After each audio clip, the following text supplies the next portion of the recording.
On this episode of the Star Trek Universe podcast, we are talking all about the Season 2 finale of Lower Decks, Episode 210, First Contact, right after these words from our mystery sponsor.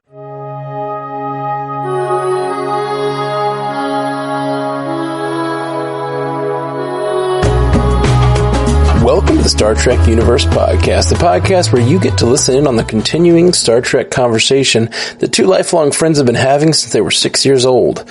My name is Matthew Carroll. And I am David C. Robertson. Well, fancy meeting you here, good sir, for a finale wrap-up of Lower Decks.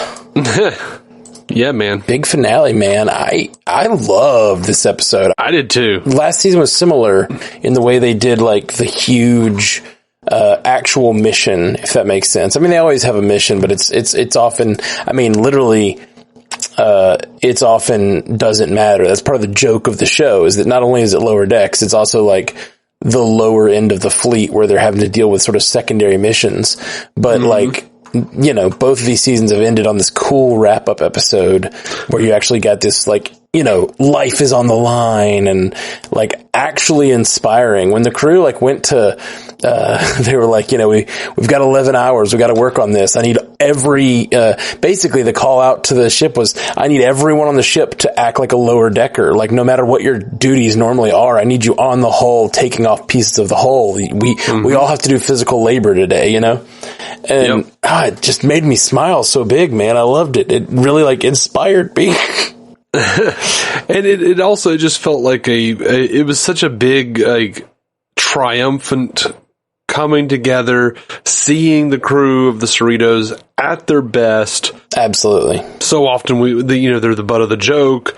Even among Starfleet, the California class is the butt of the joke. And that's one of the things I really loved about this finale, because, you know, the last finale, their asses were getting handed to them, and then here comes the Titan, and they even did the mirror of it, of the shot where Boimler points at the screen. It's almost exact, and he says, "It's the Titan!"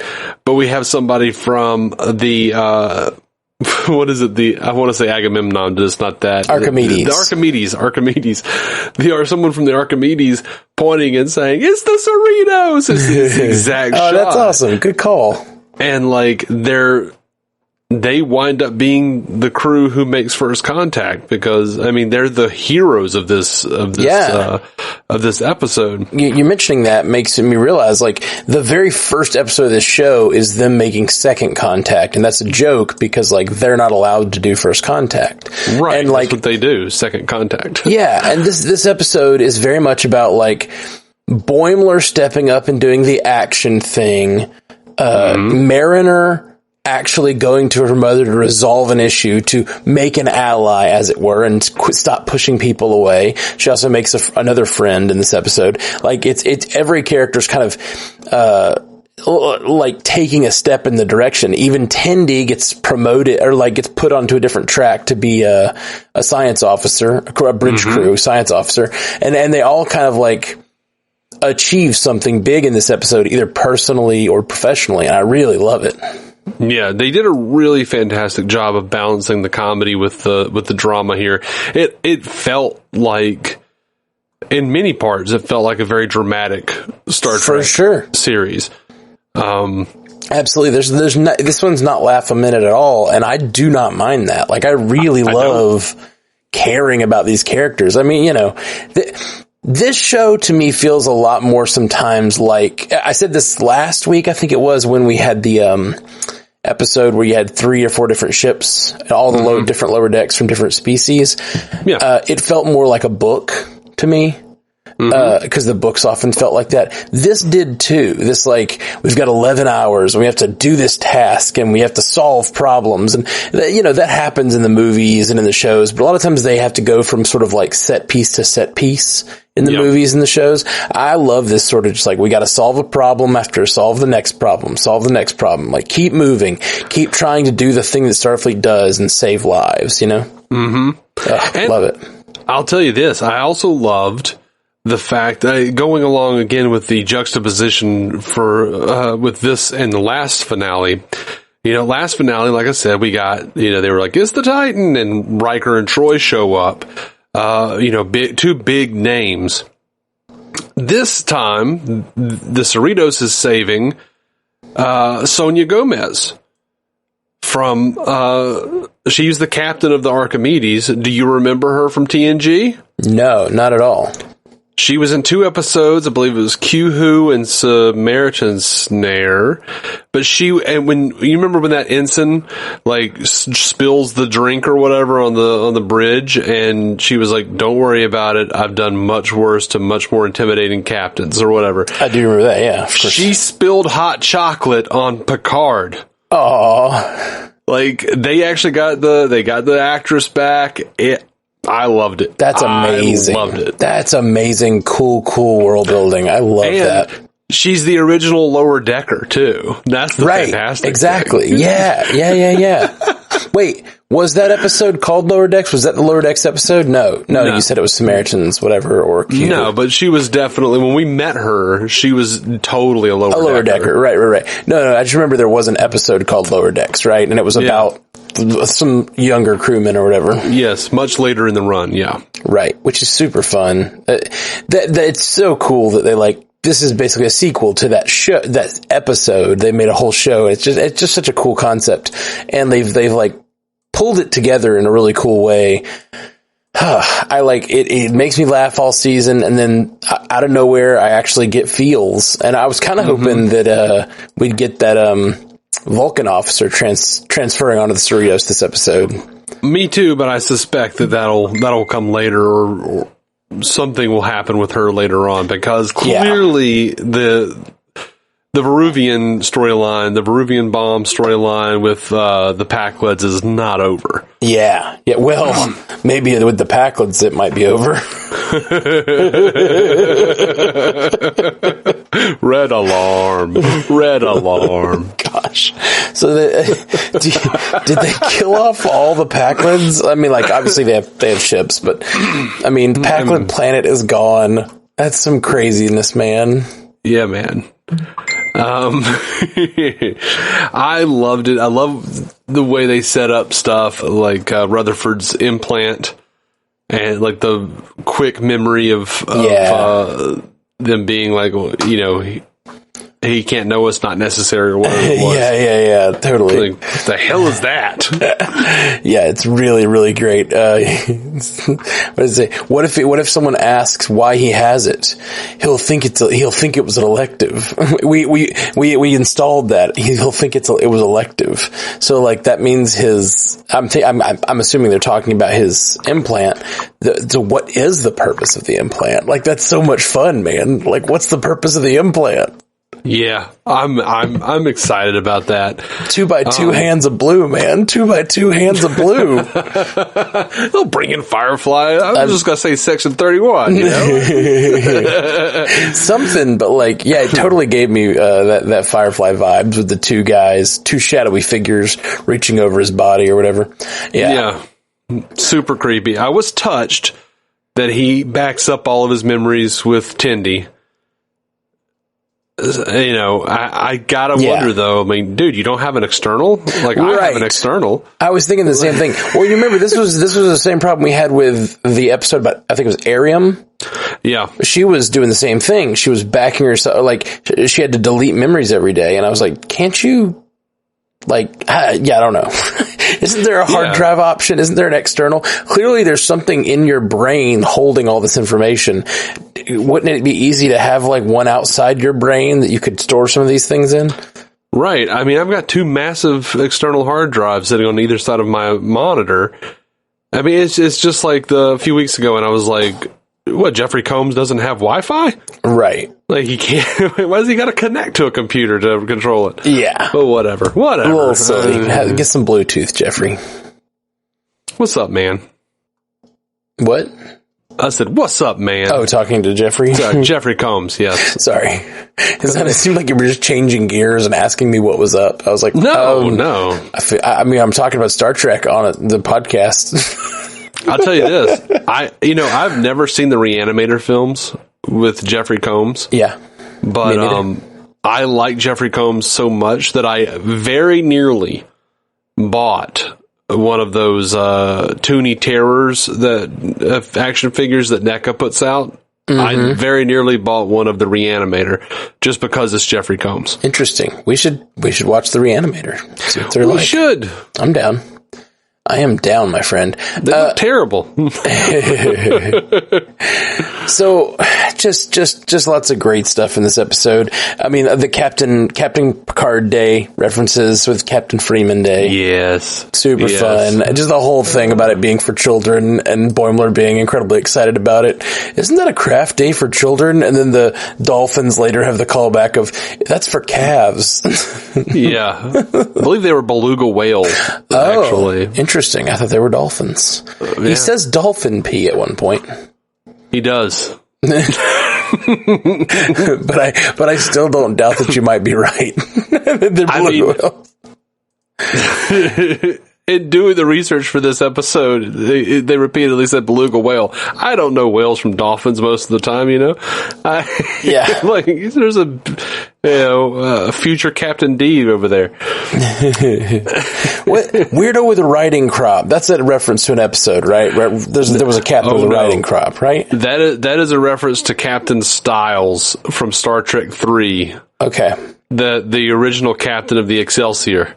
Yeah, I remembered the image of a guy on the bridge with a riding crop, and I knew they were referencing it, but I couldn't place it. AKA Doogie Howser's dad. Oh yeah, I remember you mentioning that when we were talking about that episode, that movie. What really small reference that I loved was Billups when he realized there was damage to the outside of the hull. That he couldn't get that one off. He goes up and goes, "Dragon's blood," as a curse word, because he's from that cosplay culture. Yep, absolutely. It's so good. You know, my favorite callback in this episode had to be when they revived Boimler from drowning. I knew it would be, yeah. And he says, "I saw a koala," and then he's like, "You don't. It was best not to pass that around. Just keep that to yourself." You know? What does it know? What does it know? Why is he smiling? What does he know? And I love how, more than any other Star Trek series, Lower Decks seems to be content to be the one to, focus on and build the afterlife of Star Trek. It's there's a giant koala who's smiling, and also you have to fight a visage of your father after you climb the Black Mountain. Oh, man. Go through several trials. It makes me wonder if we're gonna, encounter something that's been, I don't know, inhabiting the afterlife of all the lower deck, of all the people in the Cerritos or something like that. You know what I mean? I could totally, the way this show has worked so far and planted little seeds, I could totally see them finding out that's some sort of psychic leech that's happening in their, I don't know, in their dream states or something like that. Yeah, I can see that. Oh man. Love it. I loved, he says, the cat doctor, I don't know, Bigglesworth. Tahana. Yes, Tahana. Dr. Bigglesworth. It's grown-up Dr. Bigglesworth. He followed in Dr. Evil's footsteps and went to Evil Medical School. And when Dr. Bigglesworth gets upset, people die! Dr. Tahana is tells her that she's going to be, tells Tendi that she's going to be a bridge officer or whatever. And she's like Jadzia Dax. And he's like, I don't know who the fuck that is. And he's like Spock, which I thought was funny because it's not that she's calling out the weird thing that they do where they reference Trek characters. It's she's calling out the fact that nobody knows who DS9 characters are. Yep. Which is sad because it is absolutely the best series. I agree, but it also makes total sense in the world that, like, it's the show that's not about the flagship. It's also absolutely. not the legendary ship that, like, it played a pivotal role in the Dominion War, but, like, so did a lot of other places. Like, that's what I love about DS9, that it's like, it's sort of it's the central cog to the whole Dominion plot line, but it's not the flagship. You know, they're living their lives as Starfleet officers, and I just love that show. Yeah. Time to do a rewatch of that. All of those, yes. All the yes. All the yes. One of my favorite lines from the episode, of course, comes from Shax. You're lucky I'm so spiritually centered or I'd snap. Nobody blows anything up on this ship unless it's me. I really liked I'll tell sickbay to brace for hangovers. That was fun. I don't know. Just good, man. Since the hall's not supposed to give you hangovers, I guess they got some of the good stuff on this planet. Can I just say how weird and creepy and refreshing it was? The beluga whales were like so gross. Like they were like, take off your shirt, Ransom, come on in. And then later they're like, nothing like saving your friend and going skinny dipping. Skinny dipping. I can't say dipping. See, that's what made me think it was dolphins too, because everybody knows the like sort of lascivious reputation of dolphins. I feel like that's the perfect name for an indie band. The lascivious nature of dolphins. at least an album. That's definitely a good album cut. It is. It is. Maybe that'll be the Garage's next album. The lascivious nature of dolphins. But I like that both of them asked him to come take off his shirt and come in. Yeah, like, it's really the second funny. was like, you should pay attention. I already asked him. Like, you guys are creeps. Also, I think they're yelling when Boimler's just almost drown. They keep yelling, "Put water on him! Put water on him!" Which is like that's one of those jokes that's like a little too far. These are like Starfleet officers apparently that are smart enough to like deal with these spacefaring issues, and they don't understand that Boimler is not a dolphin. I enjoyed. He's not breathing. His blowhole's broken. I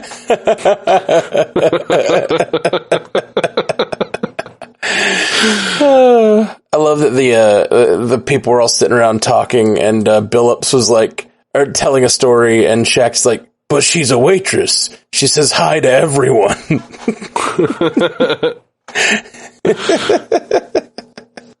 That's good. And then she walks up. "What are you guys doing? Just bridge crew stuff?" It's like just such a sad conversation. Yeah.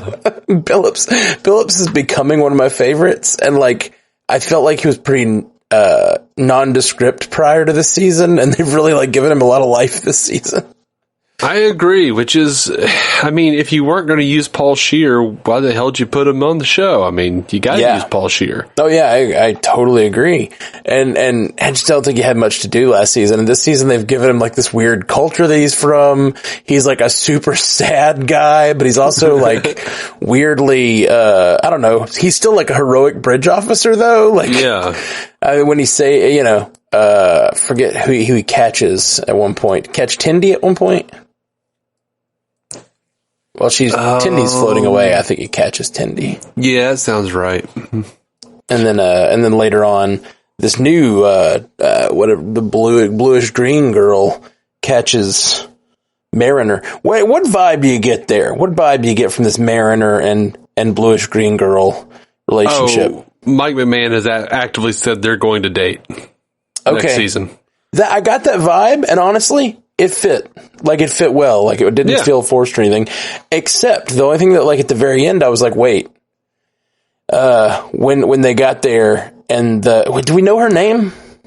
Jennifer something alien. Okay. Her first name is Jennifer. Okay, weird. Jennifer something alien. Interesting. No, I thought it's Jennifer Shirayan. Jennifer. It's funny that they went with Jennifer for her first name. I mean, that's funny. Yeah, it is. It's very funny. I I totally saw that vibe between them. But then like Boimler comes in later and, she's like, I like him. He's like, yeah, he's great. And I kind of got this vibe of like, oh wait, now who is she going to like? Is there going to be a little triangle here possibly? Cause she just seems kind of flirtatious. I don't know, but McMahon was saying that, like throughout the season, she's shown contempt for Jennifer, but it's one of those things where it's like, it suits Mariner that she'll wind up dating her because as she has realized in this season, she pushes everything she likes away, everyone she likes away. Yeah. So, and and that also just fits like a lot of different, relationships on shows, like the whole, like, it's kind of that, little kids pulling the hair of people they like kind of thing that like still seems to happen with people, and at least on TV. I don't know that I've ever really seen that in real life. People getting in like spats because they like each other. Now, after they're in relationships, sure. Yeah. Once the dark side starts to show. Yeah. That I have plenty of experience with. But I don't know that I've ever seen this whole like, pigtail pulling kind of relationships in, real life. I would say that there were a couple of girls in college that I had a combative relationship with, like an acquaintance, a combative acquaintance. You're like, I didn't punch them. Right, we shot barbs at each other. Verbal barbs. Let me be clear. There seemed to be contempt, and then there was some sort of underlying attraction that we followed through on, and then we were both like, this is a bad idea. There's a couple of those. Like, oh right, I dislike you. Yeah, like, those feelings of hatred were real. Maybe, yeah, you know what? You say that, you say all that, and now I'm remembering some of these girls. I'm like, yeah, I can see that. No, you didn't know any of these girls. I've seen you, spar verbally with girls that you later were interested in. That's true. So I do know some of those girls. Maybe not the ones you're talking about. Boredom and desperation will get to any man, I imagine. Yeah. So maybe I guess I have seen that a little bit with you. Maybe you're a Mariner type, or as But sorry, that's apparently, according to the captain, that's not the same thing as a Kirk-style free spirit. I'm sorry to say. I've never claimed that.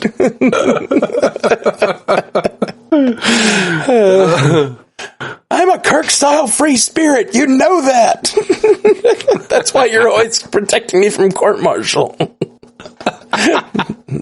That was a fantastic line. It was. By the way, did I mention, I feel like I meant to mention this and I didn't. I feel like I accidentally failed to a few episodes ago when they were doing the evaluations. Did I mention that in the program where Boimler is, again, the focus is clearly on Boimler's censored asshole. Right. And like all the naked people in 10 forward. What I loved, one of the things I loved that I noticed was just like, I don't know if he's supposed to be asexual or repressed or whatever, but Billups just sitting over way in the back, completely naked, just on his laptop. I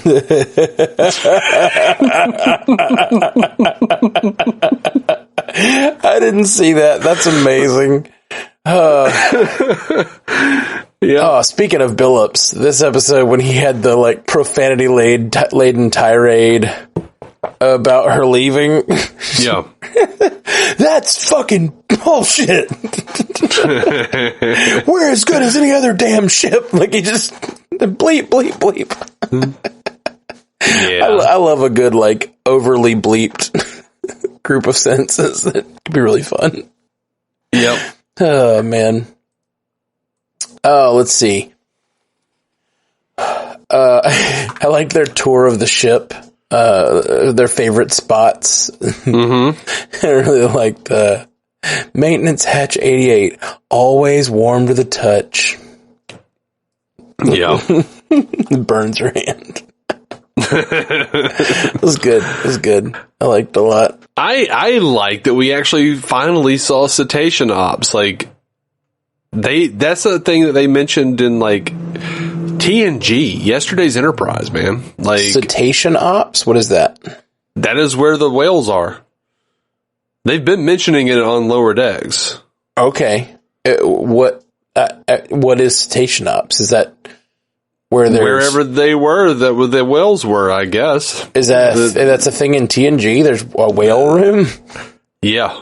Interesting. I don't recall that. I mean, I guess it would be a place where they could study, water shit on planets. I mean, I don't know. Yeah, I don't know. It's interesting that they've talked about that. I'm so not a scientific person. It's like, I don't know, water shit.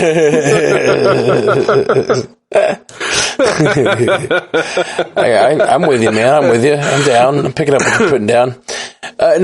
There's a great moment on the Orville where they're walking through like a lab full of like amazing flora and fauna, and like it's a science lab sort of thing. It's the first episode. They're walking through and they're like, "Ooh, this is amazing," and they look over and like this creature comes out of the water, and it's like this weird like sort of animal, and it kind of like looks at them like, and she's like, "What is that?"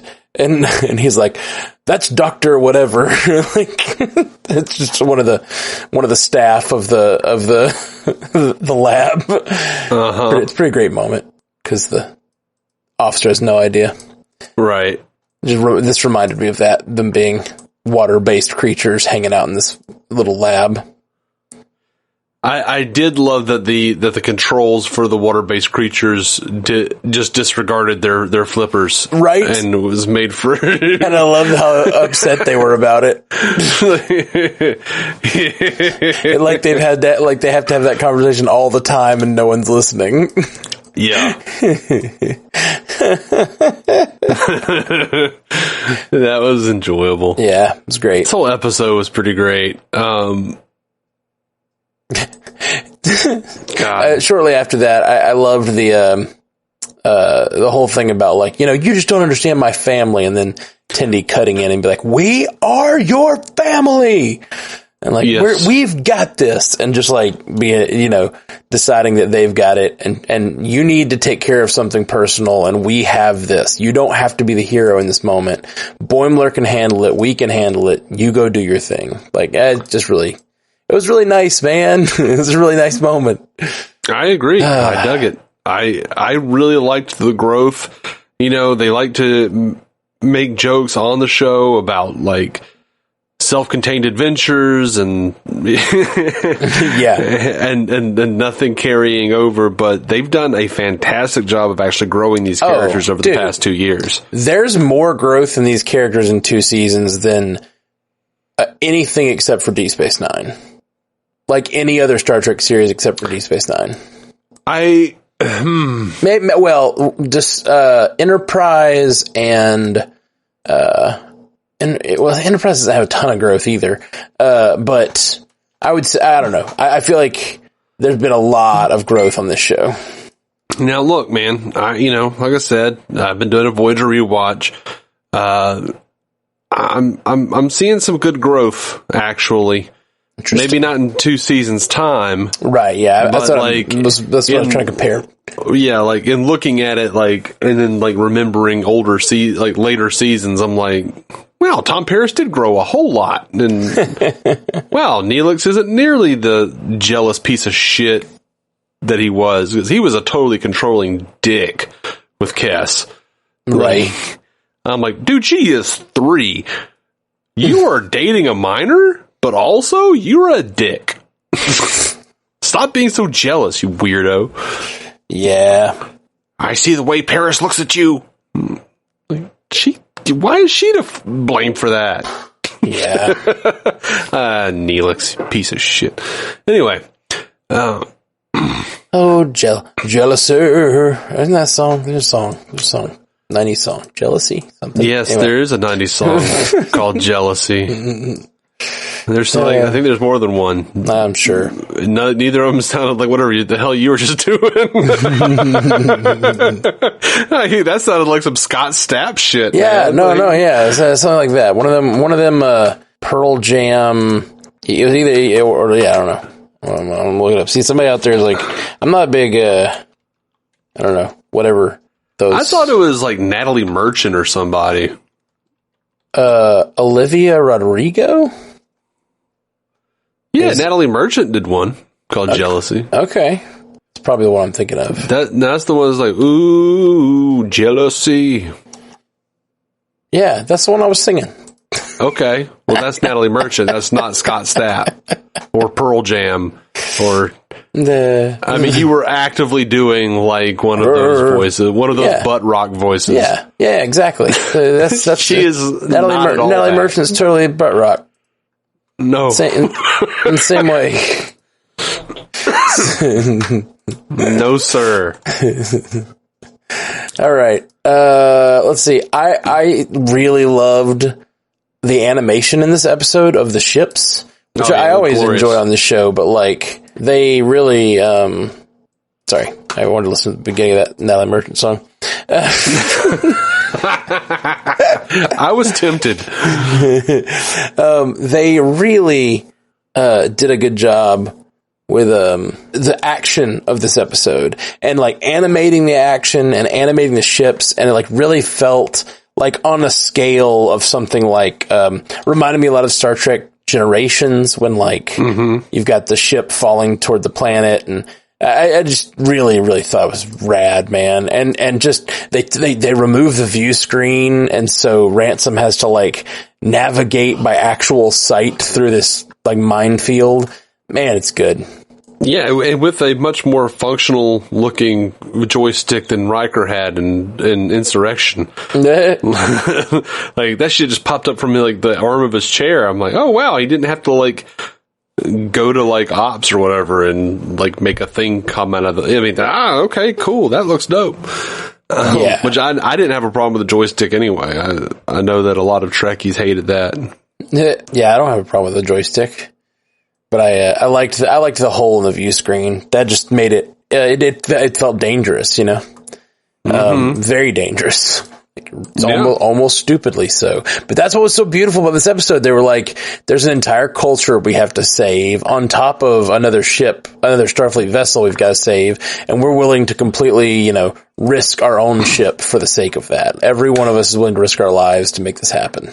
And I actually thought the Cerritos looked better naked. I liked the Cerritos. Like, I want a toy of the Cerritos without all the panels. The one, like, weird thing. Why didn't they just do that to the captain's yacht? It would have been a lot faster to remove that shielding from the captain's yacht, and it would have been easier to navigate through the little the path there.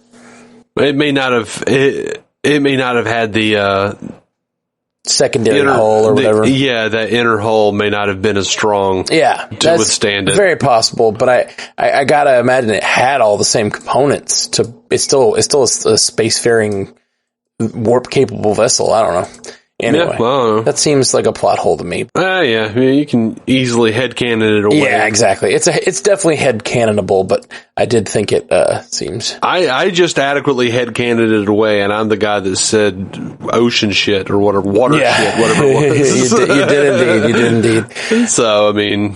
So, I thought, just talking about emotional stakes and like how this episode felt emotional at times, I thought when she gets on the captain's yacht and is getting ready to go, like there was a moment where I really legitimately thought she might die. The captain might die. Really? Yeah, because they're talking about her leaving the ship already. There's already this like goodbye talk. And like, you know, it would be interesting for the Mariner and her relationship. And then she's like, you know, I know I've got to do this. And she's going to go do this stupid plan. And I was like, are they going to kill off the captain? Is she going to be like, you know, is she going to be the Shax of season 2? Yeah, it which would be great for progressing the afterlife building of Star Trek. It would. But unfortunately for the progression of the afterlife, no lives were lost in this episode. Yeah. As we find out. But yeah, I'm interested to see how they'll, get her out of prison. Yeah, right. Talk about stakes and like what's happening. Like this show just gave us an actual cliffhanger for a season. And I was there for it. Right. And it's like a cliffhanger that's built on an entire plot line we've been following all season. We've been talking about what's going on with the Packlids and now, ending in this really fun place. Really cool. Really cool. This is my grisly narrative nussle, man. I dig that shit. That string of words just came to me. I don't know what the hell it means. That was nice. But it sounds gross. That was a really nice, gross and well put together string of words.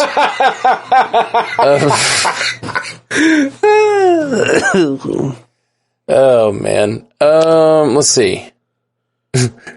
I liked everyone freaking out about her leaving them behind, and Ransom says, "Why the hell wouldn't you take your number one? I agree with you on all things." That is not the job of a number one, sir. No, it is not. That's what's so funny about it. It's so funny too, is like, as Star Trek fans, and really as fans of any of these types of media, who you always want a second in command who's going to challenge you. Like that's a common lesson you learn in these shows. Mm-hmm. And like, it's funny that is a joke on this show because we all know that. Because it's a common plot line. He can make that joke and we're like, he's a bad number one. He really is. He is. It's great. Oh, it's so good. Was the rubber ducky room a reference to anything?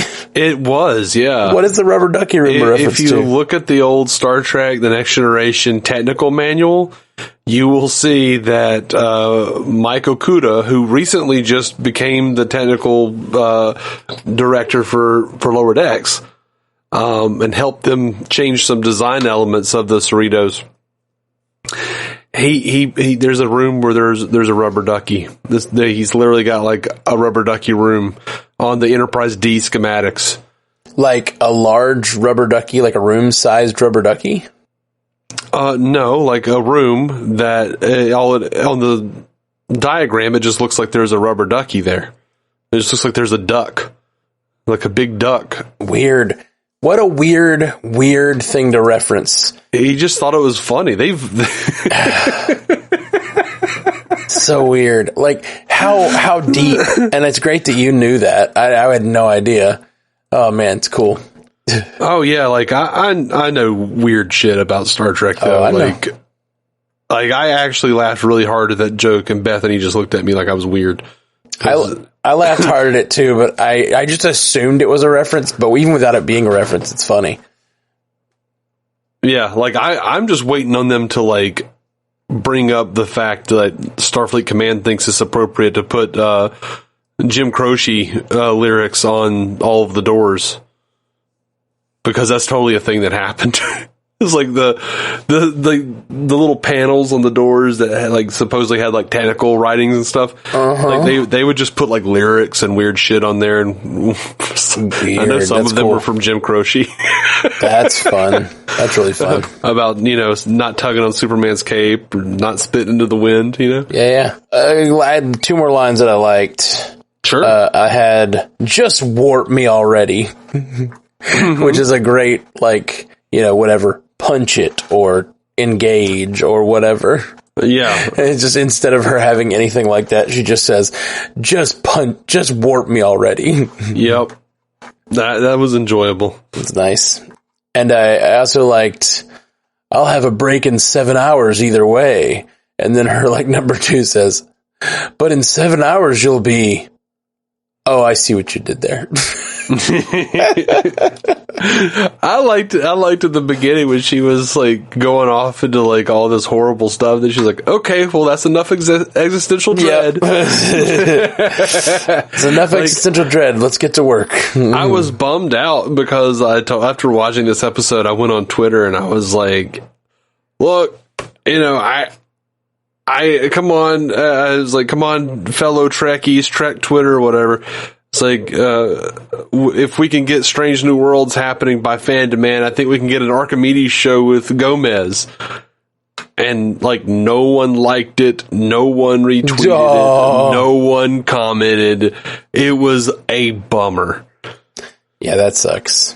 Because I like her character a lot. Yeah, I absolutely do. I would love to see more of her. So, any other things about this episode you liked or wanted to mention? Or is that it? Are we done? I think I'm done. Like, oh no, you know what? I loved the Archimedes. Like, I'll say that. Like, it was. Yeah. I told Bethany, I was like, I dig that ship. That's like, it's like an Excelsior class ship with a Sovereign class primary hull. It looks badass. Yeah. Like I said, I'd love to see it in a series of its own. Yeah, dude. It's really cool. All right, my friends. Well, that is all for the Star Trek Universe podcast tonight, I guess. Everything going on okay with you, Dave? You doing all right? Yeah, I guess I'm okay. I don't know. I'm just kind of here. It's been a busy week. Had a car issue, had to fix an alternator, got some cool stuff at a thrift store. Nice. Star Trek stuff too. Yeah. You sent me pictures of the Star Trek haul you had at the thrift store. A bunch of cool figures. Yeah, I was haggling them. I was like, hey, over the past 4 years, I've been in here a number of times, and you've had this Picard and Data in that window, each priced at $15. Mm-hmm. These are the Nemesis figures that Art Asylum did, and I was like, I know you've had them in there because that's why the packaging is all faded. I'll take both of them. I'll take the pair, $20 even. You were just complaining about how you need to get some of this Star Trek stuff out of here. I bought a bunch of other stuff. And the guy was like, yeah, all right, get them out of my face. Yeah. That's awesome. I've been eyeing those figures for years. Waiting for the time. Waiting for my moment to pounce. Just knowing that I would be the only one to eye them. Well, I started to get that feeling, you see. Yeah. Oh, yeah. I'm pretty good too. I'm a little overstressed right now. We've had a really wild couple of weeks with the music side, and the podcast side has been pretty busy. So it's just like everything's kind of compounded, and I've just been really, really busy. And visiting Alyssa in Dallas, and she visited here and back and forth. But as much as I love visiting her in Dallas, and it's been wonderful, and I wouldn't trade it.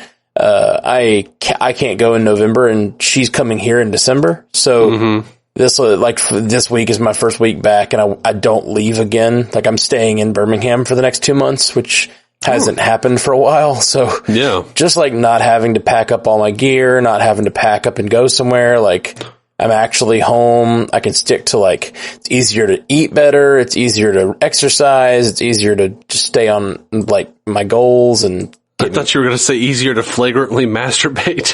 Why? Why did you think that? I don't know. All right. Well, on that note, I mean, it is, but I didn't want to bring it. I wasn't planning to bring it up. I did live with you for a while. Maybe it's just knowing your patterns. Oh, gross. Well... Dave's given us plenty of gross things to think about, mostly involving me. No. Or something about gristle earlier? I don't know. Gristle and nuzzling the gristle? I don't know. Whatever. Yeah, I don't remember what the hell I said. We'll check the tapes. No. Check the tapes. No, we won't. All right. Much love to you guys out in the Star Trek world. Prodigy starts next week, right? It sure does. I can't wait for it. I'm down. Yeah, dude. Same. We get to change the name of the podcast. Oh, yeah. That's right. That's right. We get to talk about a different thing. Yeah, dude. I'm pumped. Prodigy. We got Prodigy coming up, and we got Discovery in just a few weeks after that. Yeah, man. God, so much. So much. I don't cool know. They stuff. might actually interlock. I don't know. Yeah, I was wondering about that because I just assumed because Discovery comes very soon, right? Like it's in November or something, December? Yeah, I think it's like the end of November. So either Prodigy is very short, and I don't know how many episodes it is, but I could see it being like a short, 6-episode run or something like that. I could see that, maybe.